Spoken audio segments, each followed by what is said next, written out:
आप्यायन्तु ममाङ्गानि वाक्प्राणश्चक्षुश्रोत्रम् अथो बलमिन्द्रियाणि च सर्वाणि सर्वं ब्रह्मोपनिषदम् माहं ब्रह्म निराकुर्याम् मा ब्रह्म निराकरोत् अनिराकरणमस्तु अनिराकरणं मे अस्तु तदात्मनि निरतेय उपनिषत्सु धर्मा ते मयि सन्तु ओम शांति शांति।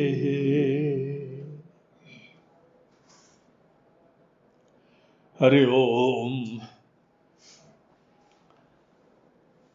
कल हम लोग केनोपनिषद का अंतिम और चौथा खंड देख रहे थे।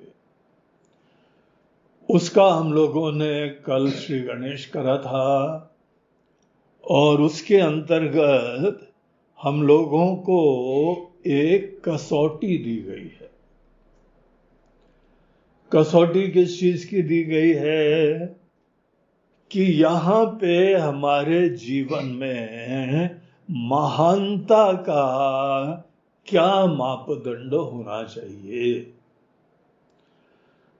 यहां आज भी हम लोग अपने दुनिया में समाज में कोई न कोई निमित्त बनाते हैं जो कि उसके द्वारा किसी की महानता देखते हैं। सामान्यतः जो महानता की कसौटियां हैं वो कोई व्यक्ति यहां पे बहुत धनवान है, लखपति है, करोड़पति है, अरबपति है। अगर किसी ने इस प्रकार से कोई बहुत धन का संचय कर लिया तो उसको जो है वो हम लोग बड़े आदर की नजरों से देखते हैं। कई जगह आदमी की संपत्ति नहीं लेकिन पावर उसके पास कितनी है, लीडर है, कितना पावरफुल लीडर है, उसके द्वारा जो है वो उस व्यक्ति की महानता देखी जाती है। या यहां पे हम लोग किसी व्यक्ति की विद्वत्ता देखें। कौन आदमी बहुत ज्यादा पढ़ा लिखा है, विद्वान है, तो वो व्यक्ति यहां पे बड़ा आदरणीय हो जाता है। तो भिन्न भिन्न कसौटियां हैं। यहां पर हम लोगों के उपनिषद, सामवेद हमको कसौटी देते हैं, बोलते हैं अगर आपने ये सब कसौटियां चुनी तो क्या पता लगता है आपकी श्रद्धा महानता की उन चीजों के बारे में है। और अगर आपके अंदर प्रधानता जो है वो धन की है, यश की है, कीर्ति की है, प्रसिद्धि की है, शक्ति की है, बहुत पावरफुल हो जाए वही आदमी महान है, इस प्रकार से अगर कोई व्यक्ति अपने अंदर कसौटियां रखता है उसको पता नहीं चलता है। लेकिन ये हमारे श्रद्धेय, हमारे लिए ये जो भी आदरणीय लोग हैं, इन लोगों जैसा ही हम जीवन में बनना चाहते हैं। आपके अंदर भले इस चीज की कॉन्शियसनेस न हो, अनकॉन्शियसली वो ही आपके जीवन में सुख सफलता का पर्याय हो जाता है। ये बात गीता के 17वें अध्याय में भगवान ने बताई, यो यश श्रद्धा एव सः श्रद्धामयोऽयं पुरुषः यो यश श्रद्धा एव सः। हर व्यक्ति में किसी न किसी चीज के प्रति श्रद्धा होती है। श्रद्धा वो होती है जो हम अपने जीवन में आदरणीय समझते हैं। अगर आप किसी की संपत्ति को आदरणीय समझते हैं तो आप जीवन में प्रार्थना यही करते हैं, आप जाने भले आज अपने आप को समझ रहे हो बड़े असमर्थ हैं, आप आज उतना नहीं प्राप्त कर पाएंगे, लेकिन वही दिशा आपकी रहेगी। उसी दिशा में थोड़ी बहुत प्रगति कर ली तो अपने आप को धन्य समझोगे। इसीलिए ये बहुत आवश्यक चीज है कि आपके लिए महानता की कसौटी क्या रहे। और इनकी तो इतनी ज्यादा प्रसिद्धि है, और ये फलाने गुरु जी देखो हजारों लोग लाखों लोग जमा है वहां पे। आपकी कसौटी हमको पता लग रही, हमको उनका परिचय हो ना हो, हमको आपका परिचय जरूर मिल रहा है। जिसकी बहुत ज्यादा प्रसिद्धि है वो महान, जिसके बहुत ज्यादा संपत्ति है वो महान, जिसके बाद बहुत पावरफुल सीट है वो महान, है ना।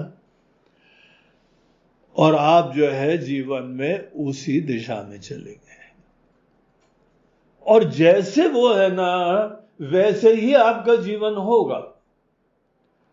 ट्रंप बहुत महान है, बहुत शक्तिशाली है, विश्व के अंदर सबसे प्रसिद्ध अमीर शक्तिशाली देश में से उसके राष्ट्रपति हैं। लेकिन कई बार ऐसे लोगों को देख के ही मन में लगने लगता है, अगर यही शक्ति के द्वारा, शक्ति तो प्राप्त हो गई लेकिन धन्य नहीं हो रहा ये व्यक्ति, उसको लालसा पड़ी हुई है हमको नोबेल प्राइज मिल जाए, शांति का नोबेल प्राइज अपने मुंह से। 40 बार तो भारत पाकिस्तान के युद्ध को हमने रुकवाया, ये डींगे हाकी झूठ, निराधार। यहां के राष्ट्रपति, यहां प्रधानमंत्री ने भी कह दिया भैया हम लोगों की नीति है वर्षों से कि इंडिया पाकिस्तान का मसला ये केवल द्विपक्षीय है, भले विपक्ष हो या इस समय जो है सत्ता पक्ष हो, सबका एक मत है कि ये द्विपक्षीय मसला है, हम लोग ले ही नहीं सकते तीसरे व्यक्ति का सुझाव कोई भी दे, लेकिन निर्णय आप अपने ऊपर श्रेय नहीं ले सकते हैं। ये हमारी राजनीति है, ये देश नीति है। तो भी संकोच नहीं हो रहा है, शर्म नहीं आ रही है। और पता नहीं कितने युद्ध यूनाइटेड नेशंस में अपने भाषण में बताया कि हमने इतने दुनिया में युद्ध रुकवाए हुए, जिसके अंदर पैलेस्टीन और इजराइल का भी युद्ध शामिल है, रूस और यूक्रेन का भी है। कौन जानता है कि रुक गया है वो? पूरी दुनिया जानती है कि नहीं रुका है। सब झूठ, झूठ बोलने में आदमी कोई पानी का घूंट भी नहीं पी रहा है, ऐसे झूठा। शक्तिशाली है, ध्यान रखो, बहुत अमीर है, हवाई जहाज से चलता है, हम लोग स्कूटर साइकिल कार से चलते हैं, वो हवाई जहाज से चलता है। और एक देश ने उनको हवाई जहाज भेंट दिया तो उन्होंने अपने पास रख लिया, बोला ये सरकार को नहीं देंगे, ये हमको गिफ्ट मिला है। लोभी, झूठा, दंभी, ये सब उसके अंदर है। शक्ति के नाम पे कोई कमी नहीं है। तो देखिए, आप अपने अंदर खुद सोचिए, ये हम लोग अपना बात कर रहे हैं, क्या हमको जीवन में केवल शक्तिशाली बनने से कल्याण होगा क्या? यही हमको परिचय दे रहा है, यही हमको आईना दिखा रहा है। मत इस चक्कर में पड़ना। प्रसिद्धि होने मात्र से न आदमी की शांति है, न उसके अंदर सत्यता है, न उसके अंदर कृतार्थता है, बल्कि झूठ कपट का आश्रय ले रहा है। और तुमको कोई माला भी पहना दे तो बड़ी खुशी हो रही है। काहे के लिए खुशी होती है तुमको? दूसरा सत्कार कर रहा है इसलिए होती है। तुमको आके कोई नमस्कार कर रहा है, तुमको खुशी हो रही है। ये सब हमारे अंदर प्रसिद्धि, ख्याति, लोकेशना की इच्छा होती। दूर रहो उससे। किसी के व्यक्ति के अंदर वित्तेषणा है, पागल हो जाओ, मूर्ख हो जाओ तो भी, अनेकों सेठ लोग हैं, उनके पास थोड़ी देर बैठ जाओ, घिन आती है। बोलते हैं क्या जीवन है ये, कोई अकल ही नहीं है इसको। पागलों की तरीके से सट्टेबाज बना हुआ है। स्टॉक मार्केट में जाके किसी तरह से पैसा कमा लिया है उसने, और वो अपने आप को बुद्धिमान समझ रहा है, सफल समझ रहा है। तुम्हारी ये सफलता की कसौटी है क्या? सफलता की कसौटी यहां के नोपनिषद के अंदर 4थे अध्याय के प्रारंभ के हमको 3 मंत्रों में एक ही बात बताई गई। तुम अगर परमात्मा के जितना निकट पहुंचो इस देश में, इस आध्यात्मिक संस्कृति में, हमारे सनातन धर्म में, केवल वो ही आदमी महान है। ये चीज यहां दिखाई कि देखो, अग्नि देवता, वायु देवता उनके निकट गए, उनके साथ वार्तालाप करी, और उसके उपरांत आगे संवाद वो अपने अभिमान, अहंकार के कारण नहीं कर पाए। इतना भयंकर ईगो था कि वहां पे प्रश्न भी नहीं कर पाए। अगर हम प्रश्न नहीं कर पाते हैं तो ये हमारे अंदर का संकोच होता है, अपने अंदर हेजिटेशन होती है, हमारा ज्ञान दिख जाएगा, हमारी प्रधानता खत्म हो जाएगी, हम तो बेवकूफ दिखेंगे। कई बार अनेकों जो ये शिविर वगैरह में हम लोग देखते हैं, सब प्रश्न पूछने का मौका देते हैं, अनेकों लोग प्रश्न नहीं कर पाते। क्यों? तुमको मौका मिला है, तुम यहां पे शिविर में आए हो, ज्ञान की प्राप्ति के लिए आउट ऑफ वे जाके घर से आए हो, लेकिन प्रश्न नहीं पूछ पाते हो। प्रश्न पूछने में हमारा ज्ञान दिखाई पड़ जाएगा। हमारे पीछे एक ऑरा था कि हम बड़े समझदार हैं, हम तो जो है वर्षों से पढ़ाई कर रहे हैं, हम तो गुरु जी के साथ वर्षों से जुड़े हुए हैं। अगर तुम वर्षों से जुड़े हुए हो तो तुम ये बोल रहे हो कि ये उम्मीद करना कि हम बड़े ज्ञानी हैं। ज्ञानी के साथ वर्षों तक रहे हैं तो ऑब्वियसली आप समझ जाइए हम बड़े ज्ञानी होंगे, लेकिन प्रश्न नहीं पूछेंगे। क्यों? पोल खुल जाएगी।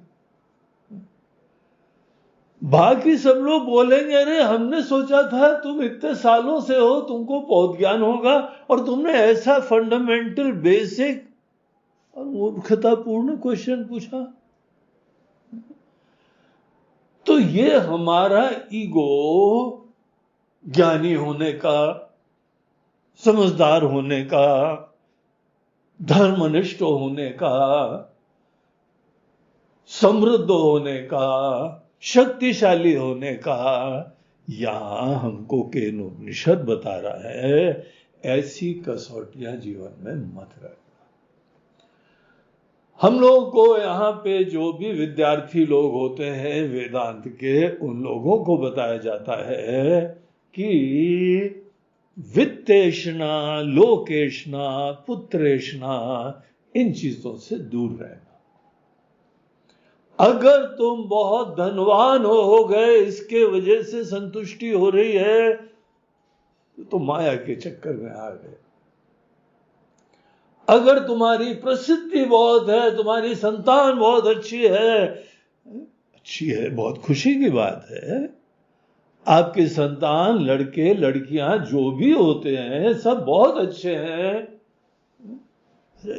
कोई भी अच्छा होता है अपनी शांति के लिए, अपने ज्ञान के लिए।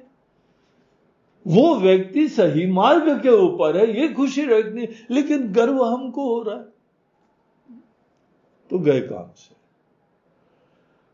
और उसी तरीके से वित्तेषणा, पुत्रेषणा, लोकेषणा, देखो हम जहां जाते हैं भीड़ लग जाती है, न्यूज़पेपर वाले आ जाते हैं, रिपोर्टर हमको जाने नहीं देते हैं, एयरपोर्ट में पता लग जाए कि हम आ रहे हैं और भीड़ लग जाती है वहां पे।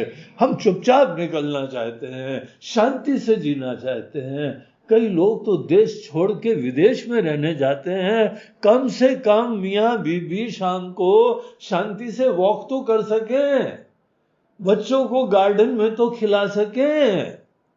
हम विदेश जा रहे हैं। क्यों विदेश जा रहे हो?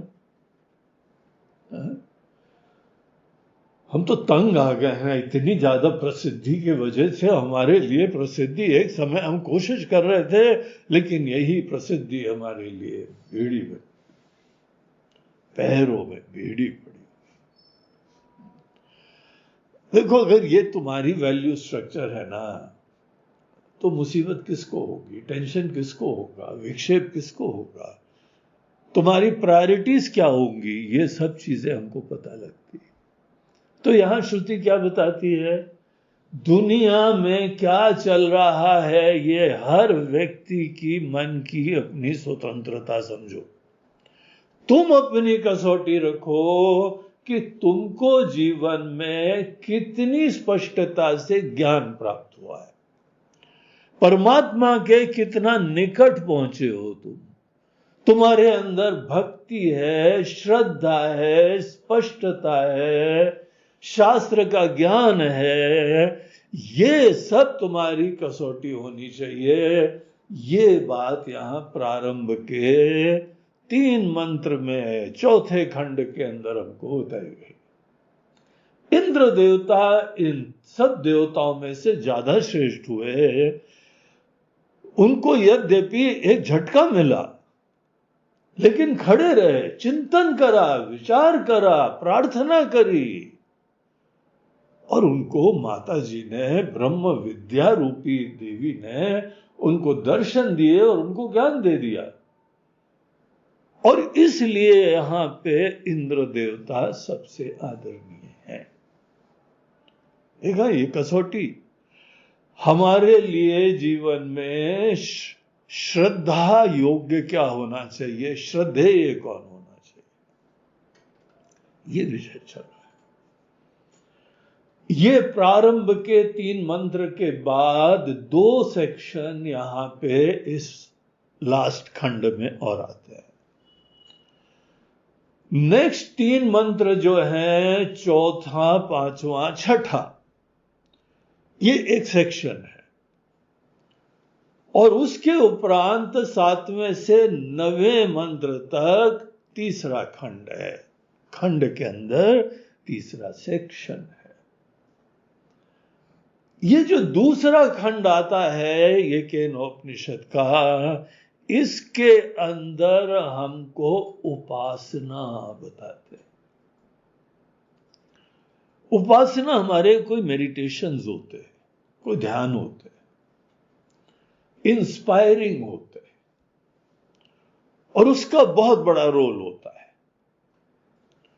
और चौथा जो यहां पे लास्ट, चौथा नहीं, तीसरा जो अंतिम खंड आता है, अंतिम खंड आता है, उसके अंदर कुछ साधनाएं, कुछ मूल्य दिखाते हैं।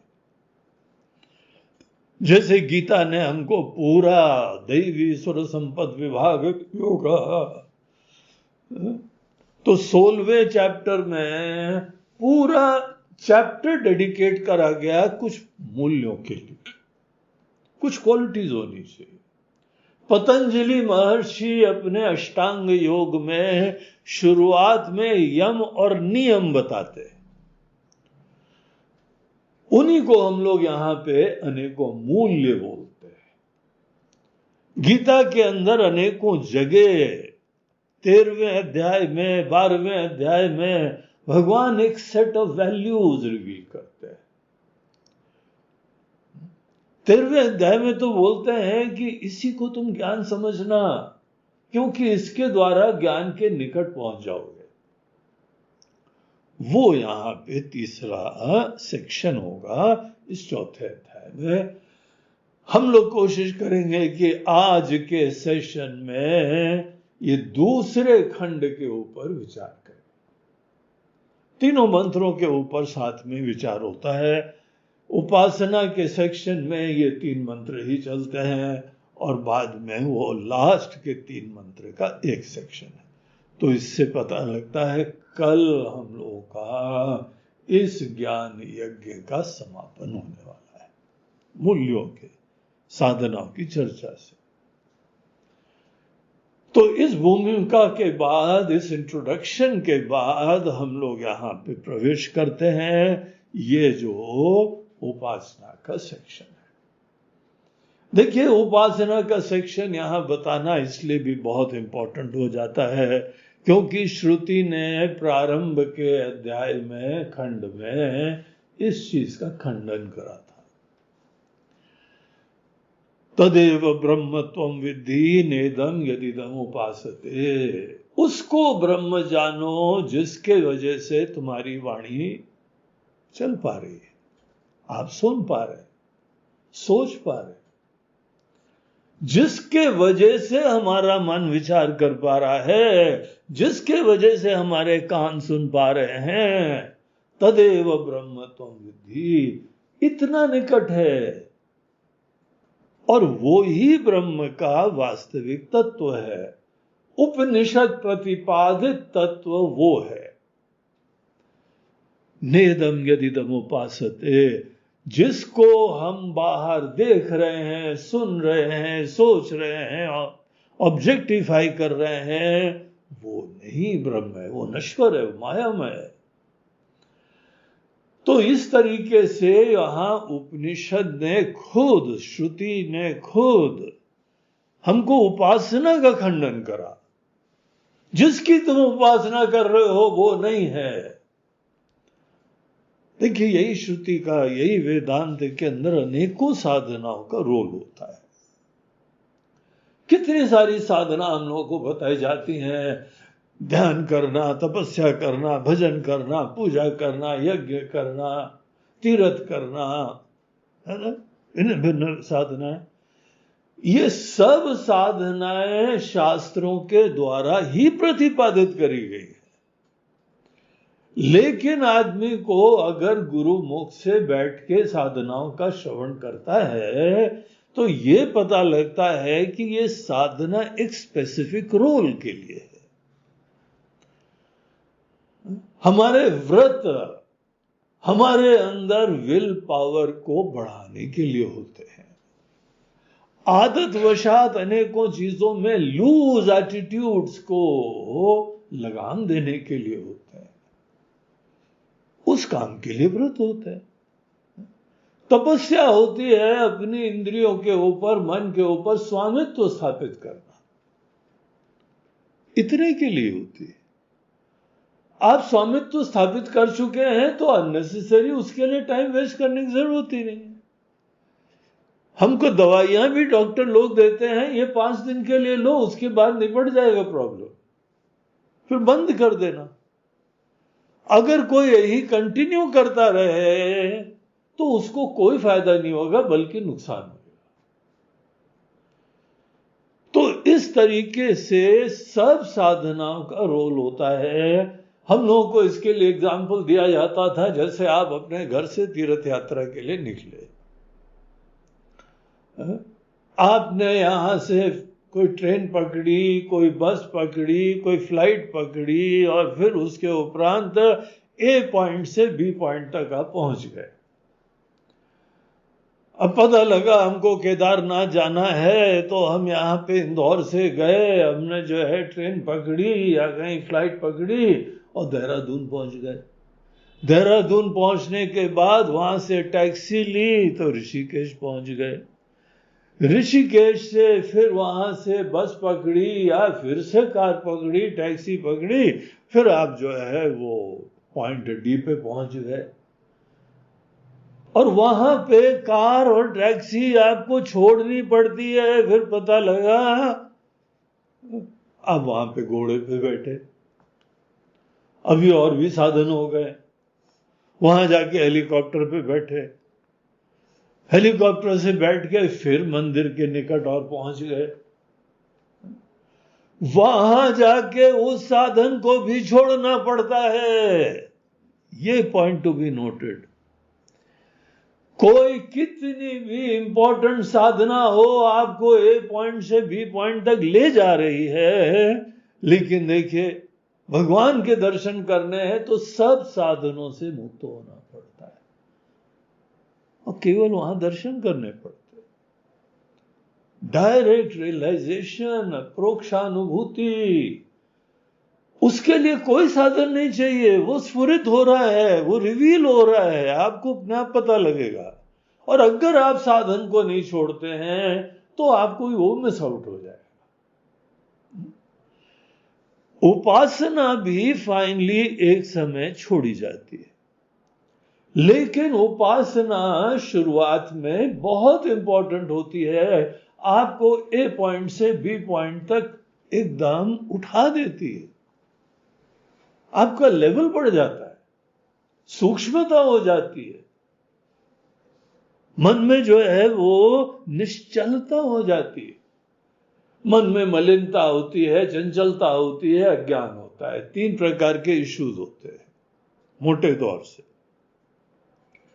मन की मलिनता को दूर करने के लिए सत्कर्म होता है, चंचलता को दूर करने के लिए, सूक्ष्मता लाने के लिए उपासना होती है, अज्ञान और मोह को दूर करने के लिए श्रवण होता है, तत्व का ज्ञान होता है।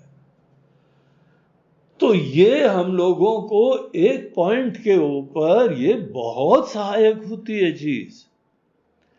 इसीलिए जो उपनिषद हमको एक समय उपासना का निषेध करते हैं, वो ही खुद अपने श्रीमुख से हम लोगों को उपासना के लिए प्रेरणा दे रहे हैं। आजकल जो है ना पौराणिक एरा चल रहा है।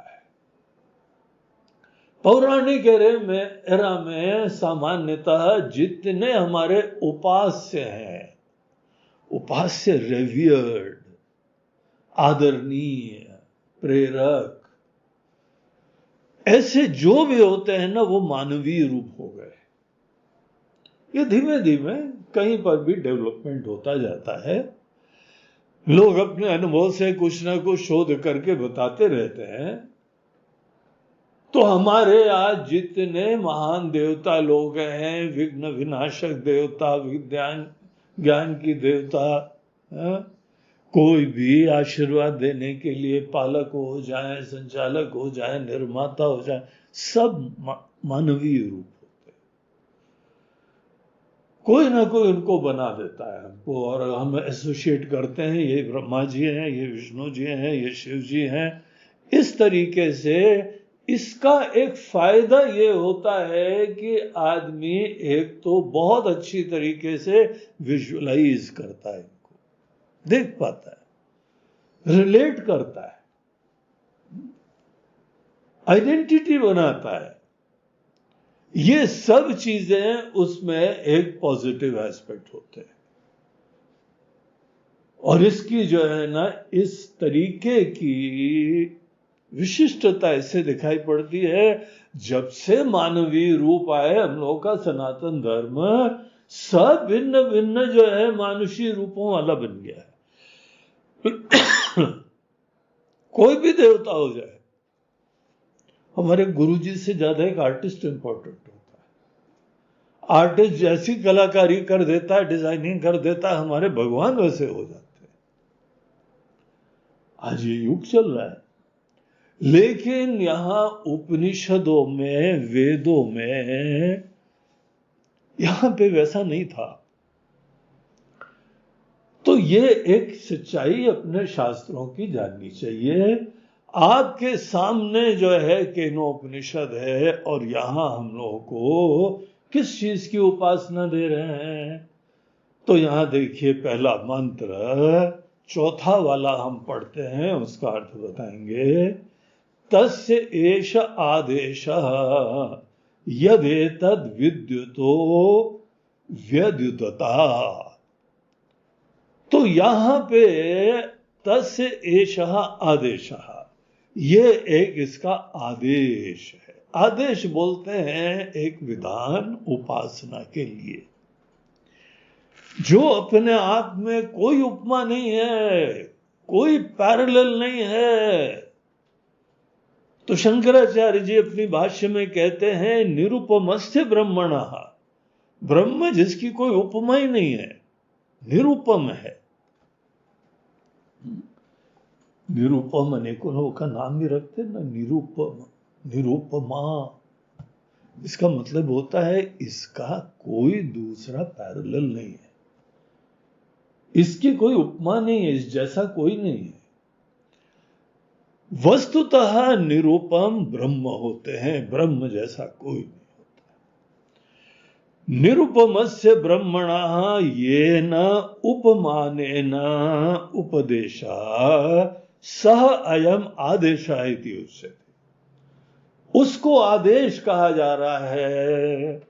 तस्य एष आदेशः, यह आदेश हम दे रहे हैं। आदेश मतलब आज्ञा नहीं है, ऑर्डर पास कर रहे हैं, हियर बाय ऑर्डर पास हो रहा है, उस भाव से यहां नहीं है। यहां उसके लिए जो निरुपम है उसके लिए एक उपमा दे रहे हैं, कुछ थोड़ी निकटता है। और ये निकटता हम इसलिए दे रहे हैं क्योंकि अनेकों लोग हैं जो कि यहां पे अभी बड़े उत्तम अधिकारी नहीं हैं ज्ञान के। एक फैक्ट है, हम लोग भी एक समय मन डिस्टर्ब होता था, मन विक्षिप्त होता था, मन जड़ होता था, ये सब बातें समझ में नहीं आती थी। अगर किसी का मन थोड़ा सा भी डिस्टर्ब है, जड़ है, किसी और चीज से ज्यादा जो है एनग्रॉस्ड रहता है, ऐसे मन को कहा जाता है नॉट येट रेडी। तो वो मन अभी जो है उत्तम अधिकारी नहीं है। हो सकता है कि मंद अधिकारी हो सकता है मध्यम अधिकारी हो। यही टीचर्स लोग इवैल्यूएट करते हैं। कोई भी जब जाता है तो देखते हैं कि इसकी पात्रता क्या है। आज जिम में जाते हैं, वहां के जो भी अनेकों ट्रेनर्स होते हैं, आपको देखते हैं, बोलते हैं कि हाँ भाई थोड़ी वेट लिफ्टिंग तो करनी पड़ेगी तुमको, लेकिन शुरुआत तुम ज्यादा से मत करना।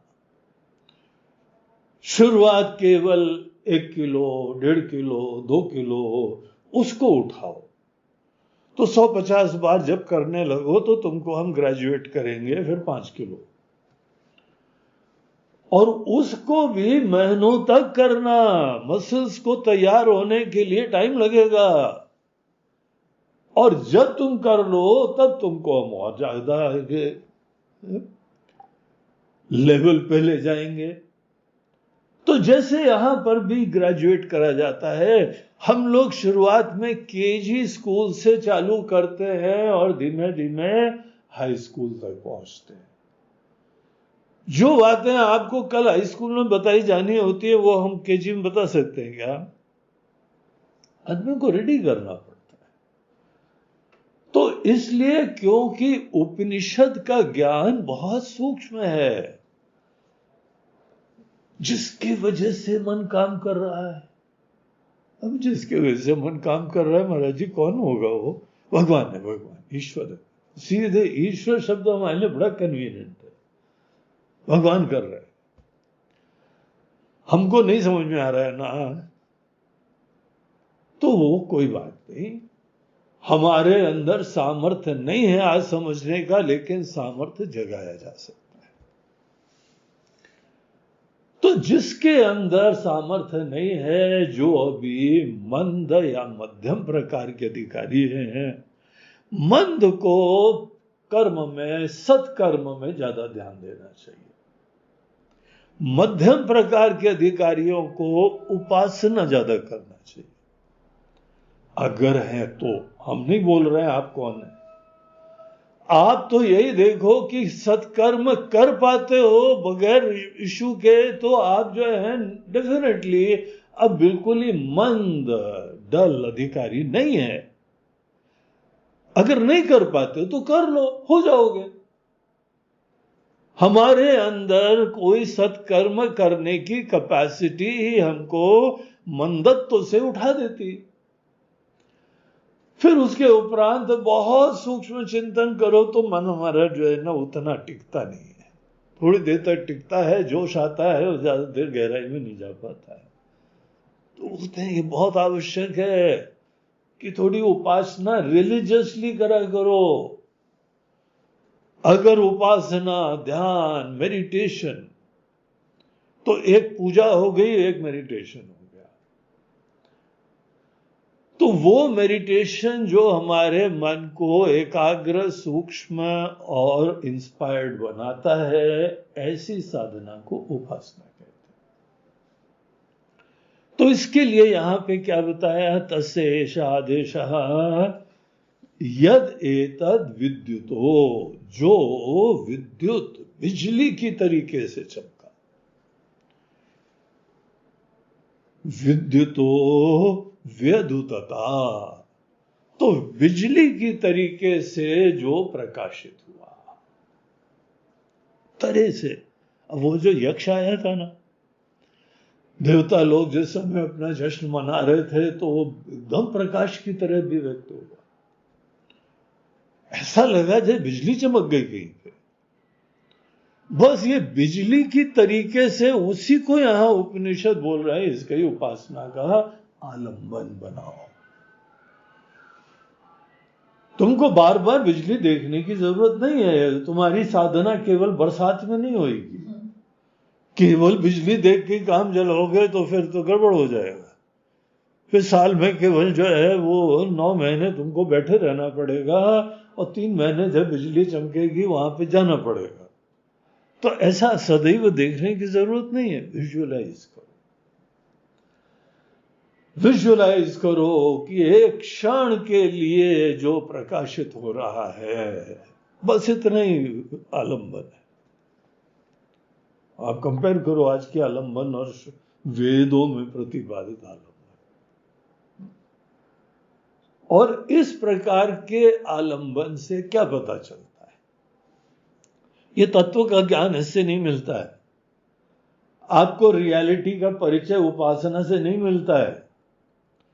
हां, कुछ न कुछ साम्यता अवश्य होती है आलंबन में और उपास्य के वास्तविक स्वरूप में। कुछ न कुछ साम्यता होती है। क्या साम्यता है?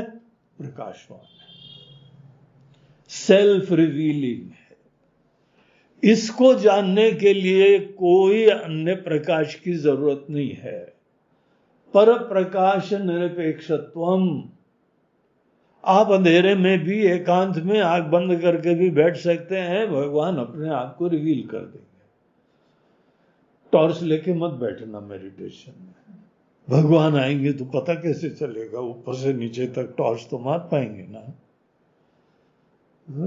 टिप टू टो अब अच्छी तरह उनको देख पाए, वैसे ही हैं, ओरिजिनली हैं, कुछ जरूरत नहीं पड़ेगी। इसी को बोलते हैं प्रकाश स्वरूप। तो जो प्रकाशमय होते हैं, ये एक साम्यता है। दूसरी चीज वो है एक ऐसा डिवाइन सत्ता का एग्जिस्टेंस है। जितना दुनिया देख रहे हो वो ही रियलिटी नहीं है। जितना देख रहे हैं, पुरुष सूक्तम में भी कहते हैं अत्यतिष्ठत दशांगुलम, इससे 10 गुना ज्यादा कोई और रियलिटी का एग्जिस्टेंस होता है। इसीलिए हम्बल रहो। और ऐसी जो है जो ज्ञात चीजें हैं उसमें संतुष्ट मत होना। बहुत दुनिया बड़ी पड़ी हुई। तो ये बिजली की तरीके से जो आता है, और इसी मंत्र में बोलते हैं इति न्यमीमीषत। न्यमीमीषत मतलब होता है निमेष मात्र के लिए। निमेष किसको बोलते हैं? पलक झपकने को। तो ये बिजली चमकती है और वो बस खड़ी नहीं रहती है चमकती हुई, बिजली की तरह से एक पल के लिए चमकी और चली गई। पलक झपकते आई और चली गई, हमको संदेश देके चली गई, हमको मैसेज देके चली गई, बेटा ये जो भी दुनिया दिख रही है अटके मत रहना, बहुत कुछ है। अत्यतिष्ठत दशांगुलम, 10 गुना और ज्यादा है। 10 गुना भी सही बात नहीं है, 1000 गुना, लेकिन है। उपासना में ईश्वर के अस्तित्व की श्रद्धा प्रगाढ़ होनी चाहिए। दिव्य सत्ता है, उसका अस्तित्व निश्चय होना चाहिए। पलक झपकते ही उसने अपना मैसेज दे दिया। इस प्रकार की उपासना को अधिदैवत उपासना कहते हैं, अधिदैविक उपासना। इति अधिदैवतम, ये अधिदैवत उपासना, अधिदैविक उपासना, ये आपसे बाहर कोई दिव्य चीज की अभिव्यक्ति होती है, उसको देखिए देवता शब्द उसके लिए यूज होता है जो अपने से पृथक दिव्य शक्तियां होती, आपसे बाहर दिव्य शक्तियां जो आपको भी आशीर्वाद दे रही हैं, दुनिया को आशीर्वाद दे रही हैं, वो सब आधिदैविक में आता है। हमको ज्ञात नहीं है, कभी कभी झलक मिलती है, बस इन्फ्रेंस ज्यादा होता है, अनुमान ज्यादा होता है। जो प्रत्यक्ष चीजें दिखाई पड़ती हैं वो आदि भौतिक होती है, और जो हमसे रिलेटेड चीजें होती हैं वो आध्यात्मिक होती है। तो यहां पे श्रुति बोल रही है कि ये वाली उपासना आधिदैविक उपासना के अंतर्गत आती है। तो ये चौथा मंत्र था। 5वें मंत्र में आध्यात्मिक उपासना बताते हैं।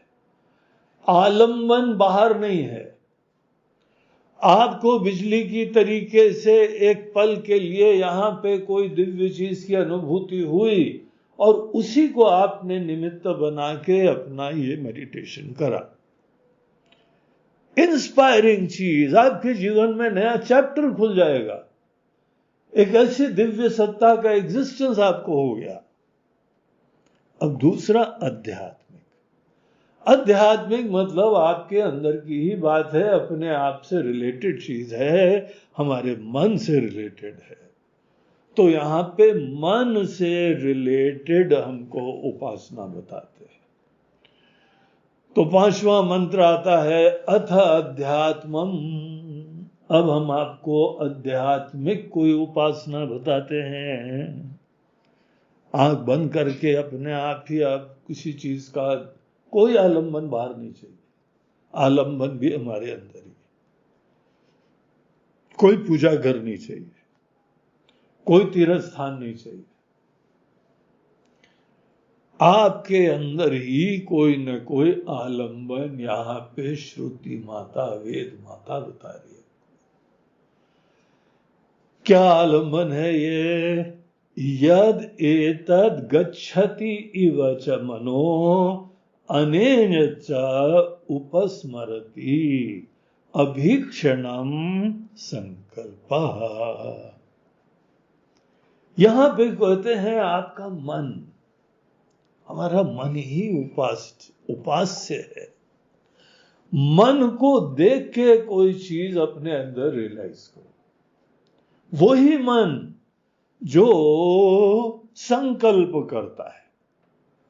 संकल्प आपकी कामना, आपकी जो भी इच्छाएं हैं, प्लानिंग है, सब का जो है प्रारंभिक स्टेज होती है। काम जानामि ते मूलम संकल्पात किल जायते।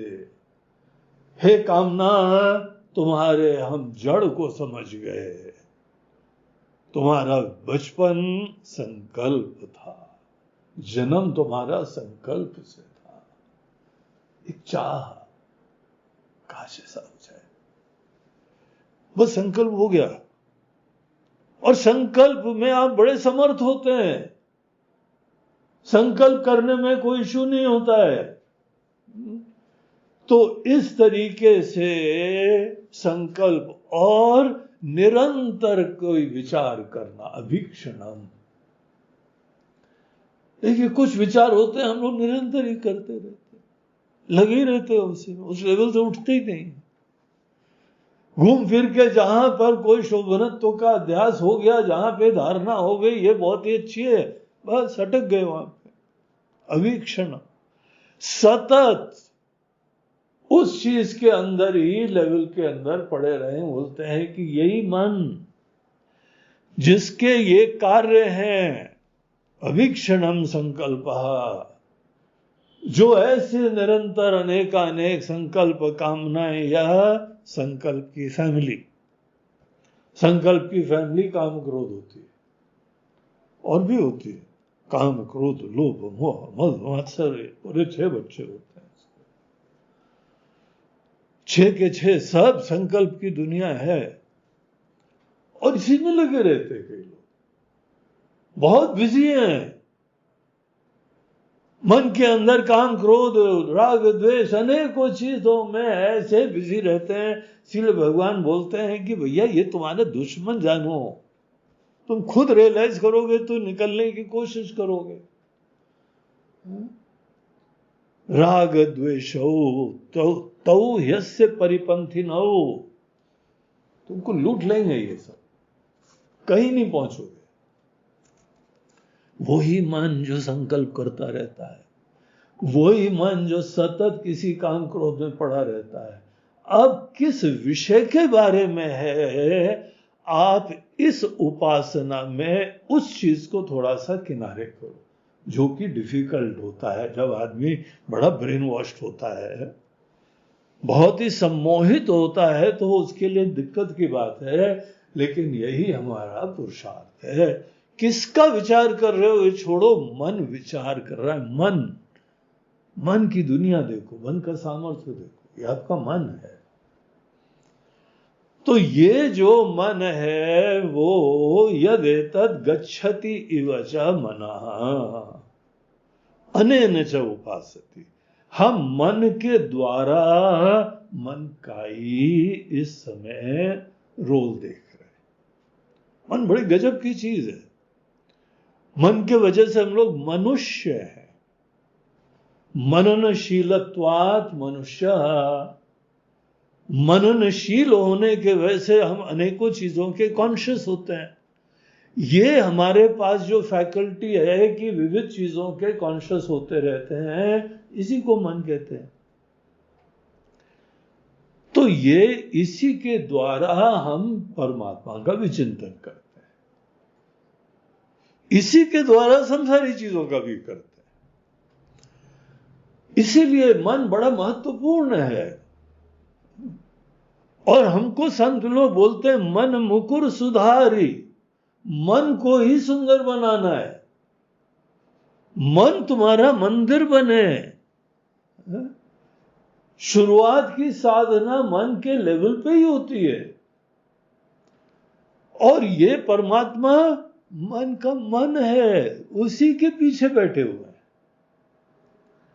आप शुरुआत में मन को जो है सुंदर बनाने की ठान लो, मन के ऊपर ही ध्यान दो। मन के अंदर सत्कर्म, सद्भाव, सद्ज्ञान ये सब एक चीज है, लेकिन मन मात्र देखो। कुछ भी कर रहे हो मन को देखो, बड़ी दिव्य चीज है। मन की विशिष्टता देखो, ये महान उपास्य है, ये आध्यात्मिक उपास्य है। सतत हमारे ही हृदय के अंदर इस शरीर रूपी मंदिर में यही देवता है। तो मन को तरफ अपना ध्यान मोड़ के इसकी भी उपासना करो, और मन अनेन तदुपासति, ये मन भी उसी परमात्मा का आगे विचार करता है। तो इस तरीके से मन की महानता देखो। एक जगह जो है वो शंकराचार्य जी अपने किसी प्रकरण ग्रंथ में बताते हैं, बोलते हैं एक व्यक्ति ने बोला हमारा मन बहुत डिस्टर्ब है, आत्मा पे कैसे ध्यान दे? तो बोलते हैं तो कोई प्रॉब्लम ही नहीं है, तुम्हारा मन जहां पर भी जाता है वो वहां वो खड़े रहते हैं, जहां पर भी जाता जाने दो, फिर रुक जाए जब तो देखना सामने कौन है और प्रकाशक कौन है, साक्षी कौन है। कहीं पर भी मन जाएगा ये परमात्मा उसके साक्षी की तरह रहता है। इसीलिए मन से डिस्ट्रैक्ट मत हो, थोड़ा धीरज रख के मन को देखो, मन की महानता देखो, मन के वजह से मनुष्य हो ये देखो, और इसी के द्वारा ही ज्ञान प्राप्त करा जाता है। ब्रह्म ज्ञान की प्राप्ति को बोलते हैं अखंडाकार वृत्ति उत्पन्न करना, अखंडता की बात की कॉन्शियस होना, रियलाइज करना, ये कॉन्शियस होने की फैकल्टी है। तो यहां मन बुद्धि दोनों ही इनकॉर्पोरेटेड है, दोनों ही यहां सम्मिलित है। इस मन को ही आप अपना उपास्य बनाए, ये आध्यात्मिक उपासना है। तीसरी उपासना यहां पे छठे मंत्र में हमको बताते हैं, वो बोलते हैं तद्वनम नामा तद्वनम इति उपासितव्यम। स यह एतदेव वेदाभिः सह ह एनम सर्वाणि भूतानि संवांछन्ति। तो यहां पे छठे मंत्र में हमको भक्ति के बारे में बताते हैं। तद्वनम, वनम बोलते हैं जो वंदनीय है, भजनीय है। तद्वनम इति उपासितव्यम, इस नाम से, ये मंत्र दे रहे हैं जैसे हमको वेद खुद हमको यहां मंत्र दे रहे हैं। तद्वनम नामा,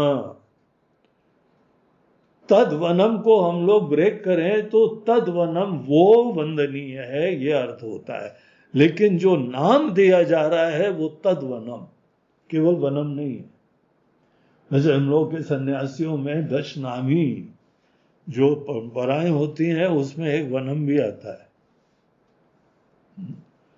हमारे गुरुदेव के जो शिक्षा गुरु जी थे उनका नाम था तपोवनम, तपोवन।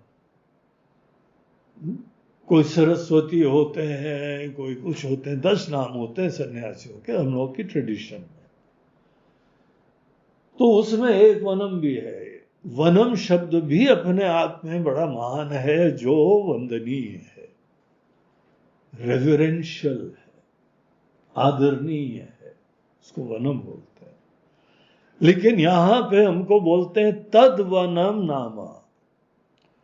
तो तद्वनम, तद्वनम, इस नाम से आप जो है उनको स्मरण करिए। और क्या यहां विचार होता है? हाईली एडोरेबल, बहुत ज्यादा महान, सुंदर, दिव्य, वंदनीय, भजनीय। भजनीय इसलिए नहीं है क्योंकि कुछ मांगना है। अनेकों भक्त लोग शुरुआत में, कोई गलती नहीं है शुरुआत में ऐसे ही करना होता है। आदमी को बहुत सारे टेंशन होते हैं, भगवान से मांगा जाता है भगवान ये टेंशन हमारे दूर करो। लेकिन आप सदैव भगवान का जो है वो भजन करें कुछ मांगने के लिए, इसका मतलब आपको भगवान की भजनीयता नहीं पता लग रही। वो खुद इतने सुंदर, दिव्य, महान है। यहां पे हम लोगों को उपासना दी जा रही है, भगवान खुद बड़े रेवरेंशियल है, दिव्य है, महान है, सुंदर है। जो सुंदरतम है उसका दर्शन मात्र, स्मरण मात्र करो। मन अनेकों बार चीजें देखे, केवल कल्पनाओं में, अध्यारोपों में जीता है, नोशंस हो जाते हैं। और बाहर की दुनिया आपके अंदर जो है ना, भिन्न भिन्न प्रकार के इंप्रेशंस क्रिएट कर देती है। बार बार विज्ञापन, बार बार एडवर्टाइजमेंट, बार बार अखबार, बार बार न्यूज, बार बार जिस चीज को बार बार बार बार देखो तो मन में भ्रम आ जाता है, यही सब सही है, यही सब इंपॉर्टेंट है, सब ब्रेन वॉश्ड है। कभी विचार नहीं करा है कि इसमें मानता क्या है, लेकिन ये लाइफ का फैक्ट है। माइंड इंप्रेशनेबल होता है, इंप्रेशंस पड़ते हैं उसमें, अनेकों को हम सुनते जाएं। आज इसीलिए सत्संग की बड़ी महिमा होती है। किस चीज से हमारा संग होता है उसी रंग में रंग जाते हैं। हमारा जिसके साथ संग हो उस रंग में क्यों रंगे? क्योंकि मन में यह भ्रम होने लगता है कि यही महान है, कुछ ना कुछ खास बात तो होगी।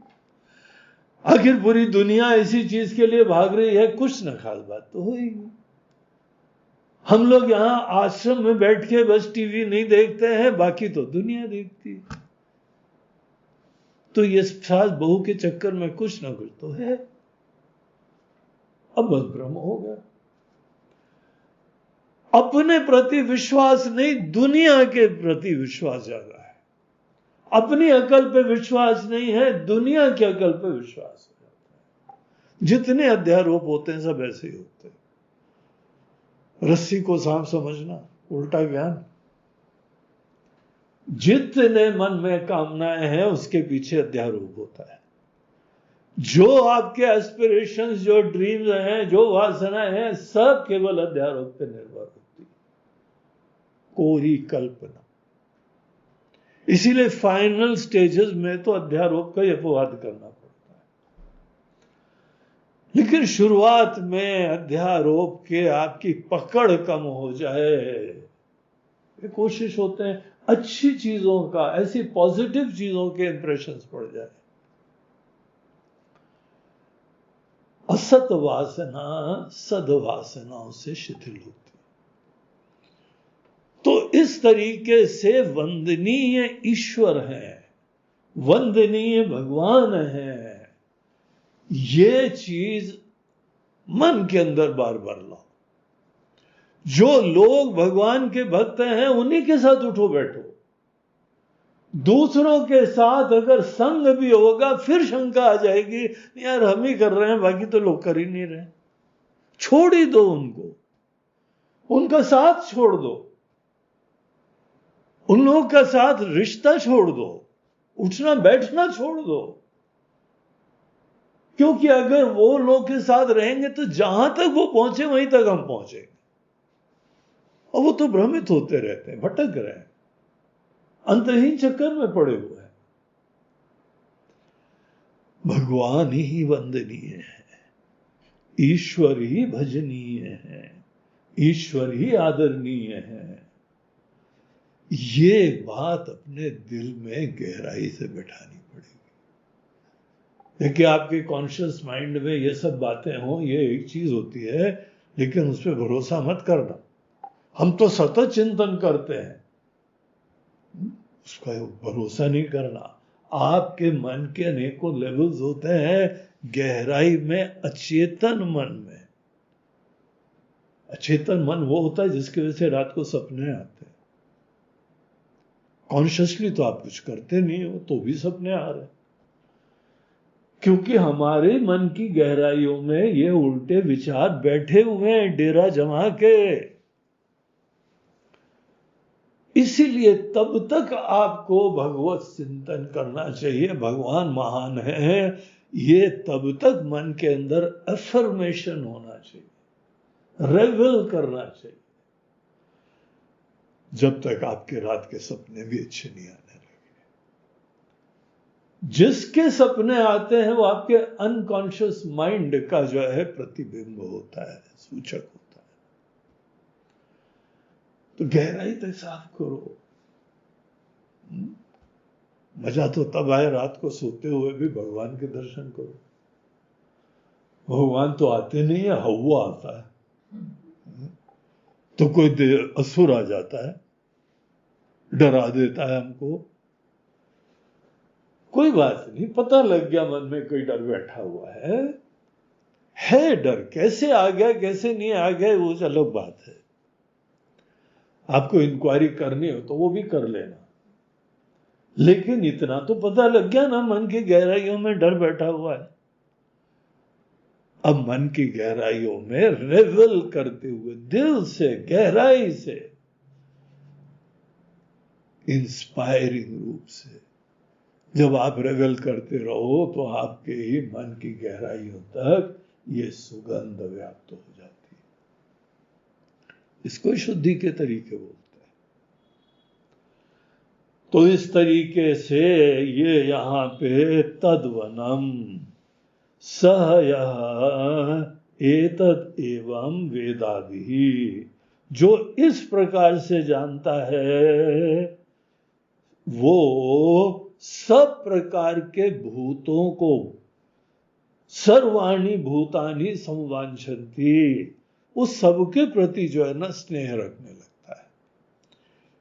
ईश्वर के प्रति जो बहुत भक्ति रखता है उसका लक्षण ये होता है वो किसी के प्रति विद्वेष नहीं करता है, सबके प्रति आदर रखता है, स्नेह रखता है, करुणा रखता है। जिसकी सेवा कर सको कर लो। भोजन भी खाओ तो किसी के लिए निकाल के रखो। पशु पक्षियों के लिए, गौ माता के लिए, अनेकों अतिथियों के लिए, कोई साधु संतों के लिए, सबके प्रति प्रेम रखो। तो इस तरीके से ऐसा व्यक्ति भगवान को आदरणीय समझ रहा है, ये पता लगता है। इस तरीके से ये उपासना नंबर 3। तो एक यहां पे आदिदैविक उपासना, एक आध्यात्मिक उपासना और एक ईश्वर की वंदनीयता, भजनीयता, एडोरेबल होना, उसके बारे में मन में एफर्मेशन। अगर ये सब होता जाएगा ना तो मन में और डिस्ट्रैक्शन, डिस्टर्बेंस नहीं होंगे और इन्हीं चीजों को आप सहायक बना लोगे भगवान की तरफ अभिमुख होने के। इस तरीके से ये आज उपासना का सेक्शन आज समाप्त होता है। कल हम लोगों के केनोपनिषद का लास्ट दिन है। ये हमारा ज्ञान यज्ञ बहुत ही संतोष पूर्वक ढंग से चलता रहा। कम से कम हमको इस चीज में बड़ा आनंद आया। जब जब उपनिषद में रेवल करने का मौका मिले तो ये वक्ता के लिए बहुत आनंद की बात है। और ज्ञान यज्ञ के निमित्त से हम ये सब कर पाए और अनेक लोगों ने सहयोग दिया ज्ञान यज्ञ के लिए। आजकल ऑनलाइन ये जो ज्ञान यज्ञ होते हैं, यहाँ पर हम लोग तो आश्रम में बैठते हैं, हमारा ट्रैवल बच जाता है, बड़ा अच्छा रहता है। ये तो पुराना जमाना था, इधर उधर भागते थे। हमारे गुरुदेव भी वर्ल्ड ट्रैवलर थे, हर जगह जा जा के वो ज्ञान का उपदेश देते थे। अब हम लोग थोड़े से और लकी हो गए, भगवान की कृपा हो गई, यहां बैठ के ही दुनिया भर में पहुंच रहे हैं। और जो यहां रिकॉर्डिंग हो रही है वो टाइमलेस हो जाती है। इंटरनेट पे जो भी चीज आ जाती है ना, मेमोरी खत्म ही नहीं होती। यूट्यूब में एक बार चला गया, पता लगा इटर्नल हो गया। अब 10 साल बाद, 100 साल बाद भी कोई टाइप करेगा ना तो यही प्रवचन निकल आएगा। क्या हो लकी, हम लोगों को ट्रैवल भी नहीं करना पड़ रहा है, लेकिन हमारी बातें आप तक ट्रैवल कर रही। लेकिन इस प्रोसेस में हमारे जो है गाड़ी चलना, आश्रम चलना, सब व्यवस्था होना, उसके लिए सब लोगों ने सहयोग दिया, अनेक लोगों ने। आप सबको बहुत बहुत आशीर्वाद। आप सब लोग नियमित रूप से सुनते आए हैं। इस अनेकों ने ज्ञान यज्ञ में आहुति दी है, उन यजमानों का हमने स्मरण भी करा है, उनको विशेष आशीर्वाद भी दिया है।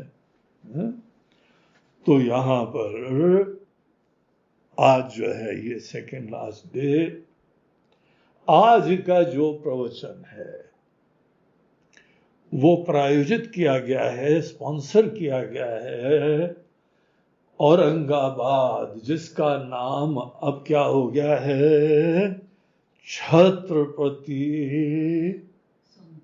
संभाजी नगर। धमाकेदार। तो वो हमारे पुराने हीरोज को आदर देने की ये भावना होती है। तो वहां के निवासी श्री हर्षवर्धन जाजू, उन्होंने आज की जो है कार्यक्रम के लिए अपनी सेवा, अपने आहुति दी है। बड़ी श्रद्धा से उन्होंने बस इतना लिखा, बोला है कि गुरु जी के चरणों में हमारी सेवाएं। तो हर्ष को बहुत बहुत शुभकामनाएं, बहुत बहुत आशीर्वाद। आपकी आहुति इस ज्ञान यज्ञ के लिए स्वीकार करी गई और इसी के वजह से ये आज का कार्यक्रम हो पाया है। भगवान आपको भी ये सब उपासना करने की प्रेरणा दें, आपको तत्व का ज्ञान भी दें। सत्कर्म तो आप करते रहते हैं, परिवार के लिए, समाज के लिए अच्छे अच्छे कर्म करते रहते हैं।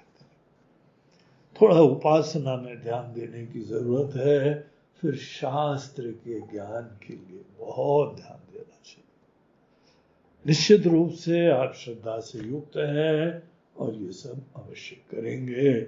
हमारी हार्दिक शुभकामनाएं और आशीर्वाद। नमः पार्वती